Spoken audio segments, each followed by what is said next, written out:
Welcome back. In today's video, I'm going to explore the benefit to the national debt and how some of the borrowed money can actually pay off in the future. In my last video, I went into my concerns about the national debt. Now let's look at the good parts.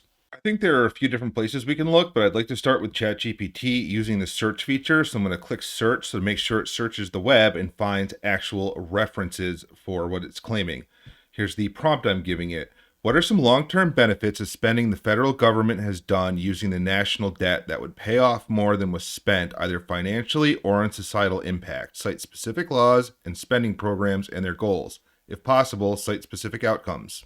So just looking in general terms, it's saying, supplemental nutrition program, SNAP, national free school lunch program, and infrastructure investments. I'm also looking for, that would be societal impact. That's good. Now I'm also looking for what could be a financial benefit in the future. So let's see what ChatGPT says about that. Next prompt. What are some ways money was spent through the debt by the US government with the goal of having a financial return for the economy or the government's budget? So far we have the American Recovery and Reinvestment Act that's supposed to increase GDP by 3.8%. Then we have the Infrastructure Investment Jobs Act, which authorized $1.2 trillion and has catalyzed over $1 trillion in private investment. Then we have federal funding for research and development. So there is debt-based spending that's done with at least the intent and probably on good faith, their best effort to try to get some return on it. Now I'm just going to do a Google search about what are some of the ways the national debt can pay off for the economy. Over here we have an AI generated result from Google's Gemini model, and it says funding programs and services stimulating the economy. These are very general. Let's see if there's anything specific. U.S. Treasury fiscal data, understanding the national debt. I don't know if we can read through this whole thing without me boring the heck out of you, but this page exists if you want to read it. Let us get ChatGPT to summarize it. The national debt represents the total amount of U.S. federal government has borrowed to cover expenses. When annual spending surpasses income, the government runs a deficit. Well, we know that. Be specific. What programs was money spent on that has financial output for the economy to benefit from? So here, energy and environmental programs. The way I understand that is when they put national debt money into energy and environmental programs, yes, it does put some restrictions on business, but if we don't have a home to live in later, we don't have businesses to run. So we have to prepare for the fact that we're probably beyond escape velocity, past the point of no return, for the environmental damage caused by global warming. There are some things that can be done to reverse it, but there are other ways that we just need to prepare for the damage that's going to happen later. So my understanding of money that's put into environmental programs is to cover both of those things. Try to prevent further damage and how we can prepare for what's going to happen later. Healthcare and social programs, there's been an argument that if you put money into healthcare from the government and people are healthier as a result of that, then less money needs to be spent on healthcare later. Defense technology, I think there's a valid argument that the one area of government at 51% of the annual federal budget being defense, and a lot of that money going to technology, is you got a mix of we need some good defense tech to keep us safe and to be competitive. On the other hand, so much of what the military spends at manufacturing companies to develop stuff has turned into just a jobs program where they're paying companies to develop military hardware that never gets used. So that way they can just continue to have jobs at those companies. Then on educational research, that's definitely an investment into the future. I know I'm working from the bottom up here. Yeah. Anyway, for educational research, and this is assuming these programs are done correctly and they're not weak programs and that there's no waste in them or there's minimal waste. But when you invest into the future with education, you're preparing the next generation to continue to have a good economy that grows and to keep GDP going up. Infrastructure investments are iffy because getting that actual work done is a lot of stuff with contractors and delays and unexpected expenses. And the contractors are always trying to stiff the government with the biggest bills possible. I mean, the government will bid on the lowest contractor to get the best price, but then that lowest contractor will still be trying to stick them with any cost they can because there's everyone who wants their little piece of the cut from the budget money. And you're going to have everybody trying to worm and weasel their way into that. At the same time as that, these infrastructure programs take a while. Even the ones that Biden did, I heard are not finished yet, so we don't really know the results of them, but I've heard there are delays. I want to add one more thing about infrastructure spending by the government. It does create a lot of jobs in the short term for the people who are going to work on it, but once the construction is over, they're out of the picture. They may hire some people to do some maintenance on those, but there are some times on the back end when the infrastructure program keeps bridges and roads in good shape that actually keeps the cost of logistics for businesses down and can help in the long term for the economy, for things like, Amazon and other businesses that have to deliver products using truckloads across long distances. Back to this page, it says what are some of the major spending categories related to the debt. And this is from treasury.gov, so this is from the people who are using the debt money. We've got income security, supports programs such as unemployment compensation and federal employee retirement disability, which, when that money goes directly back to someone, their spending stimulates the economy. On the other hand, sometimes, at the same time, that kind of government spending and handing back to people can reduce the value of money and water it down, which means the dollars are worth less and the prices of things go up. So it's kind of iffy if that sort of thing is causing inflation, or if it's like helping to stimulate the economy by giving people spending money, or if maybe in the short term it helps with the stimulating the economy because people have spending money, and then in the long term on the back end there's inflation is also a possibility. Then on Social Security, supports programs for beneficiaries including retirement, disability, insurance, and supplemental security income payments. We obviously need to have a social safety net. We can't just leave certain people completely out of the picture. We just can't do that.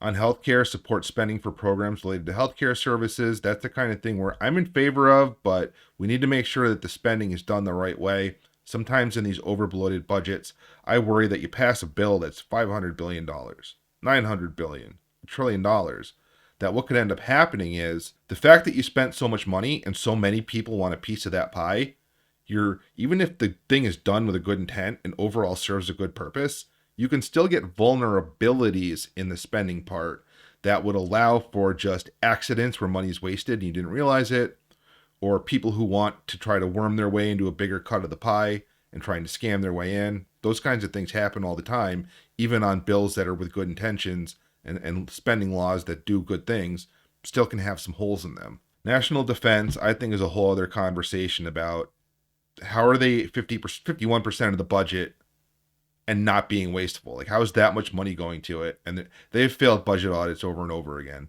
John Oliver's hilarious. I've been watching him for years, even since all the way back when he was on The Daily Show. He's done this whole entire video about the national debt. I'm not going to comment on all of it. I'm just going to pick through the parts that are relevant to this video about what ways the debt is being spent that could be a help, and I'm going to clip those parts out. Our main story tonight concerns the national debt, the world's most boring $28 trillion. And I know just saying 28.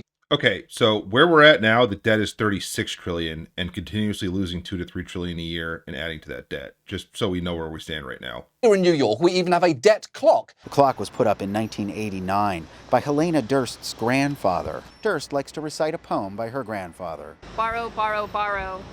Enjoy today and tomorrow, for tomorrow's going to be terrible. I'm sorry, but that poem sucks. Yeah. The national debt is undeniably big, and between the trillions in coronavirus stimulus bills and the infrastructure plans Biden unveiled just this week, it's poised to get even bigger, and Republicans in particular seem outraged by that. Deficits do matter.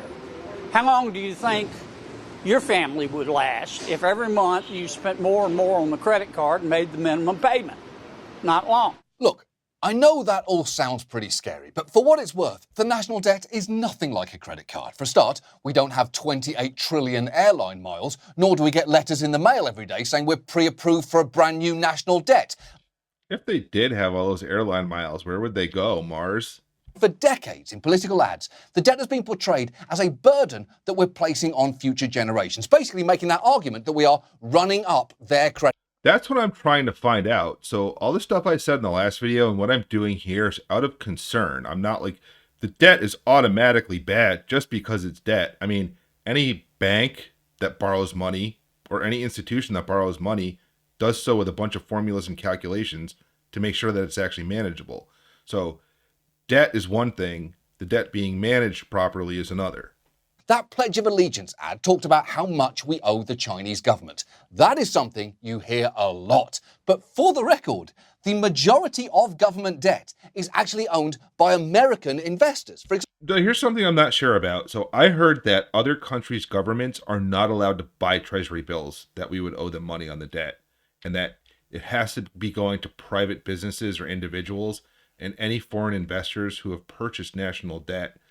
I could be wrong about this, but my understanding currently where it stands is they can have, like, let's say some wealthy billionaire in another country can buy up lots and lots of treasury bills, but the government of that country cannot. The truth is, before the pandemic hit, most of our debt was the result of long, steady growth in programs that we'd long ago committed to, like Medicare and other entitlements. So we are very much getting stuff for the money that we're spending. And that actually brings us to a really important point here. Going into debt can actually be a good investment for the country.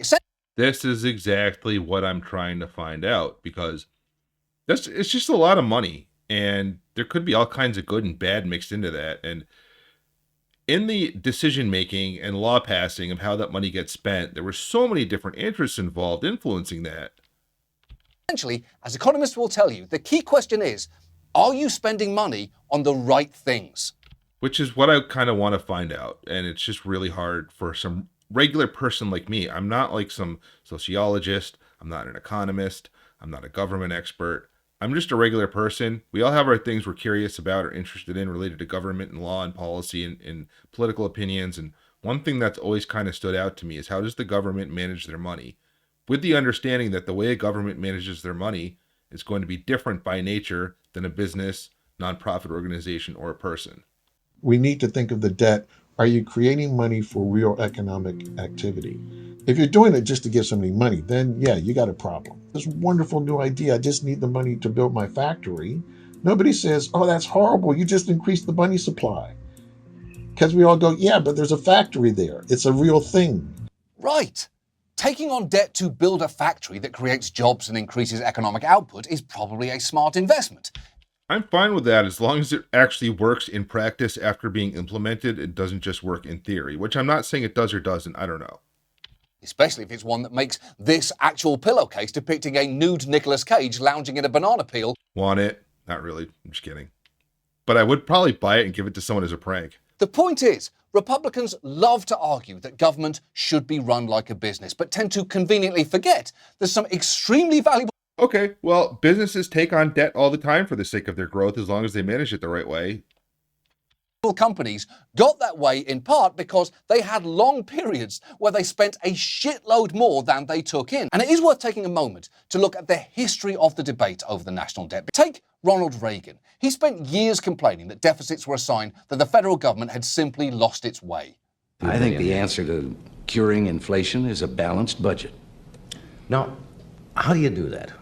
I mean, it's not, how do you balance the budget? Well, balancing the budget is like protecting You don't your spend more than you take in, right? Yeah. So I'm starting to get the impression like running a debt and a deficit is not 100% bad, but it's like there are countries who have a budget surplus and they figured out smart things to do with their surplus. So I also think that one of the downsides of government spending, depending on how it's done, can be inflation. Perhaps it's true that balancing a budget lowers or reduces inflation. But then the discussion of inflation, national debt, and how it relates to GDP and all these weird calculations is a separate thing. Then came these two guys, and between Bush Sr. and Clinton, they more or less did what Reagan had promised to do, cutting spending and raising taxes enough to achieve budget surpluses by the end of the 90s. And the debt was briefly starting to come down until this lovable little human rights violation entered the picture. Because That's really what got me ever interested in politics in the first place, was this guy.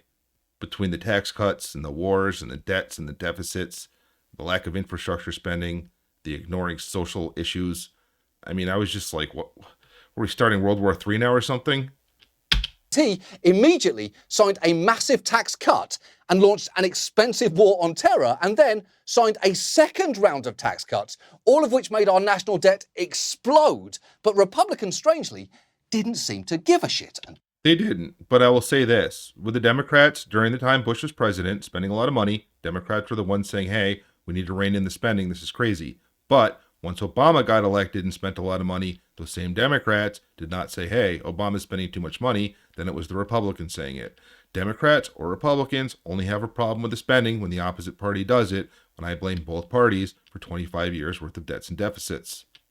Till, that is, Obama became president. He inherited a historic recession and immediately signed a large stimulus bill, but afterwards was met with fervent opposition to any additional spending, mainly from Republicans who had suddenly refound their hatred for deficits. Right, and Democrats suddenly now didn't have a problem with it. It's just he's blaming Republicans, but they're both guilty of this. When that note comes due, and this isn't racist, so The note coming due is another thing to understand. If I buy a treasury bond, could mature in a year, could mature in 5 years, 10 years.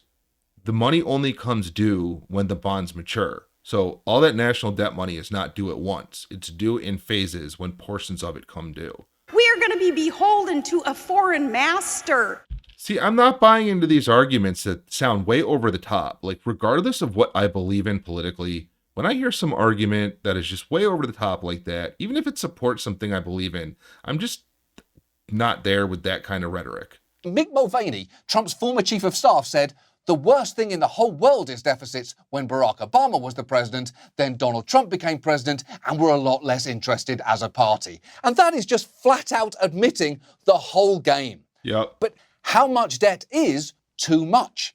And the interesting answer to that is nobody really knows.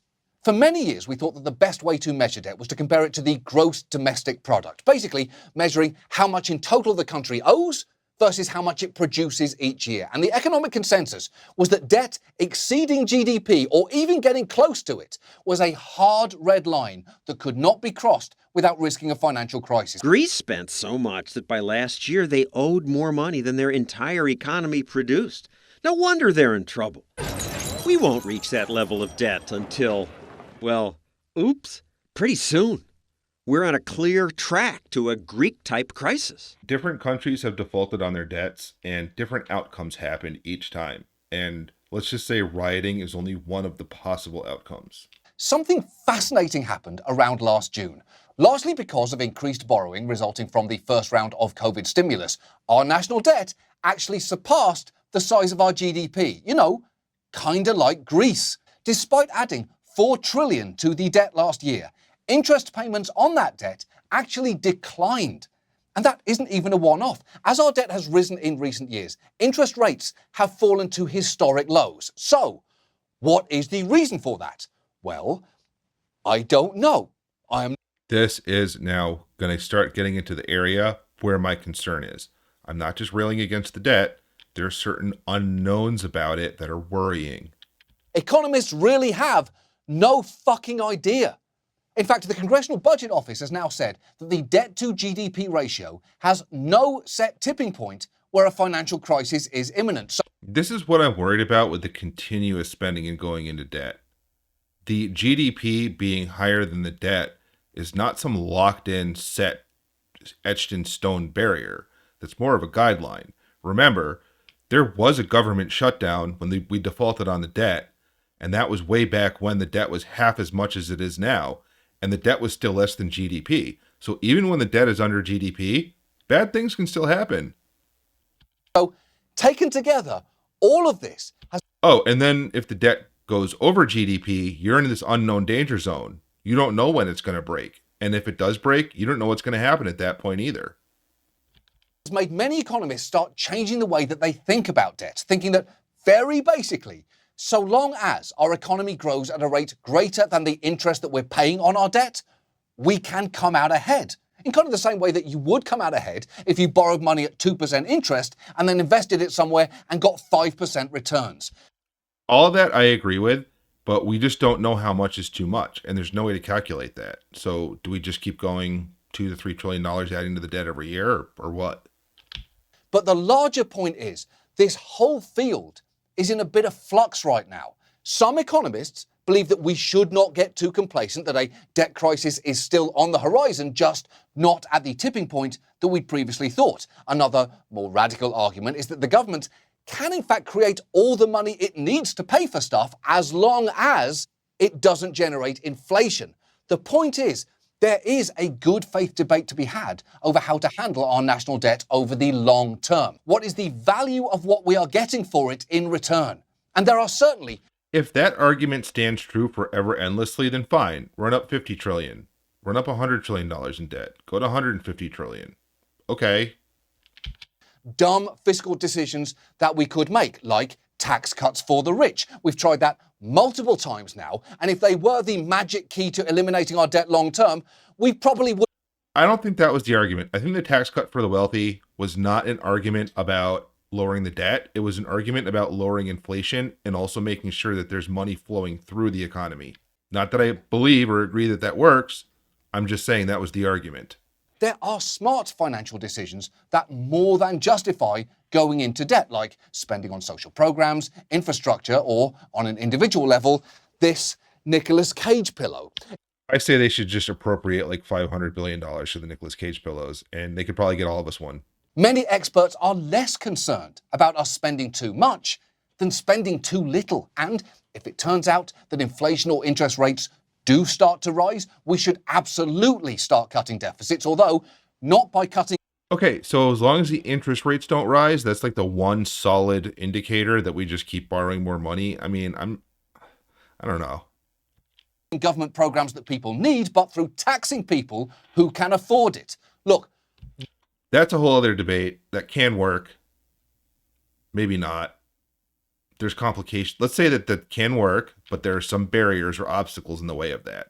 I think the obvious thing on tap next is to start to investigate Doge. So I know that's a very complicated thing and people have strong feelings or opinions about it. I've gone around digging for some facts on Doge that are not necessarily a left-wing or right-wing narrative. Those things are there. There's echo chambers. I just want to kind of look into the structure of Doge and how they work, because when I say that some of the stories that I've seen about Doge are misleading or have false information, I want you to know that that is not a endorsement of Doge or me defending them. It's just that I want the information that I understand about them to be accurate. So I've kind of done some digging around there. That's what the next video will be about. The other thing I'm going to look into about Doge is related to how the federal judges are reacting. They seem like one ruling at a time. They're gradually pushing back against them, and that's very interesting for me to see. Please leave your comments with your thoughts and opinions about this, but please be respectful. All comments are welcome. I know we all have different viewpoints. Also, I hope to see you in the next video. I appreciate you watching all the way to the end. Take care of yourself and be good to each other.